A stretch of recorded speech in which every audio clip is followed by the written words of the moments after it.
বাঁকুড়ার সোনামুখীর জঙ্গল আর এই জঙ্গল হাতি প্রবণ এলাকা। 12 মাস হাতির তাণ্ডব লেগে থাকে এই জঙ্গলে। এর আগে একাধিকবার হাতির হানায় মৃত্যু হয়েছে সাধারণ মানুষের। এই জঙ্গলের মাঝ দিয়ে যাচ্ছে বিষ্ণুপুর যাওয়ার রাজ্য সড়ক, আর এই রাজ্য সড়কের পাশেই রয়েছে মহুল ফুলের গাছ। সোনামুখীর আশেপাশের বেশ কিছু গ্রামের মহিলারা পেটের টানে জীবনের ঝুঁকি নিয়ে ভোর সকালে ঘুম ভাঙতে না ভাঙতেই ব্যাগ ঝুড়ি হাতে নিয়ে চলে আসে এই জঙ্গলে। এই মহুল ফুল তারা কুড়িয়ে নিয়ে যায় এবং সেটাকে 2-3 দিন রোদে শুকনো করে, তারপর সেটাকে বিভিন্ন রকম খাবার তৈরির কাজে লাগানো হয়। এটা বড়া করা হয়, পরোটা করা হয়, সিদ্ধ করা হয়, মানে যে যেরকম পরিমাণ করে খেতে পারবে সেরকম করে খাওয়া যায়। তারপরে বেশি পরিমাণ হয়ে গেলে আমাদের বাড়ির থেকে আমরা বিক্রি করে দিই। ওটা যখন যা দাম উঠে সিজন ছাড়া বলা যাবে না। এখন আমরা কুড়োচ্ছি, এখন তো ধুবো, শুকাবো, তারপরে পরবর্তীকালে বিক্রি করবো। কাঁচাটা আমরা যেমন করে পারি খাই, বড়া করে খাই, পরোটা করে খাই।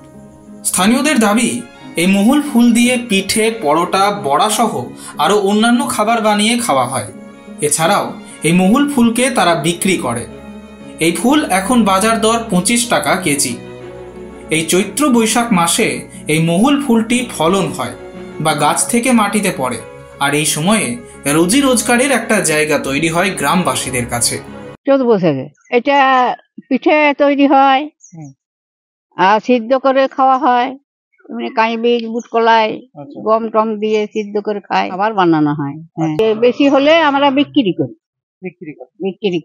ওই 2 দিন শুকাতে হয়, দিয়ে বস্তা করে আর ওই পাটি দিকে দিই, এনে 25 টাকা করে বিক্রি করি আমরা। বাড়া কমা হয়। মোল বিক্রি বিভিন্ন রকমের চলছে, শুধু মোলগুলো বিক্রি করে কি আর চলবে? এই সময় এই জঙ্গল লাগোয়া আদিবাসী সহ শিডিউল কাস্টের মহিলারাও এই ফুলটিকে বিক্রি করে তাদের সংসার চালান। এক কথায় বলাই চলে, এই সময়ে রুজি রোজগার নির্ভর করে এই মানুষগুলো। শুধু এই সোনামুখী এলাকার মানুষ নয়, দক্ষিণ বাঁকুড়ার জঙ্গলেও ফলন হয় এই মহুল ফুল, এবং দক্ষিণ বাঁকুড়ার অধিকাংশ মানুষও জীবিকা নির্বাহ করে এই ফুলের ওপর। বরজরা থেকে অনিকেত বাউরির রিপোর্ট, এক্সপ্রেস নিউজ।